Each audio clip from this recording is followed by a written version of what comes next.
اس کے ساتھ قائد محبوب جناب علامہ سید ساجد علی نقوی شیعہ علماء کونسل نے کشمیر کی آزادی کے موقع پر خطاب کرتے ہوئے کہا کہ ہمیں کشمیری عوام کے ساتھ شانہ بشانہ کھڑے ہونا چاہیے۔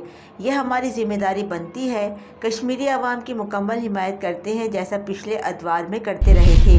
ان کو اکیلے نہیں چھوڑتے تھے۔ یہ کسی فرقے کا کام نہیں ہے بلکہ پوری دنیا کے مسلمانوں کو چاہیے وہ کشمیر کے مسلمانوں کی امداد کریں۔ Arifa Nasir Khan, senior reporter, Punjab.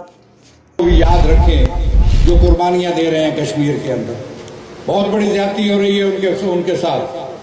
میں سمجھتا ہوں ہماری ذمہ داری بنتی ہے کہ ان کو سپورٹ کریں، ان کی مدد کریں، ان کے ساتھ تعاون کریں، پشت پناہی کریں تاکہ ان کو ان کا حق ملے۔ اور ظاہر ہے کشمیری عوام کی رائے کو مد نظر رکھ کر کشمیر کے مستقبل کا فیصلہ ہونا چاہیے۔ ہماری اس کو تائید حاصل ہے اور ان کے ساتھ ہیں۔ گزشتہ ادوار میں بھی ہم کو ان کا ساتھ دیا۔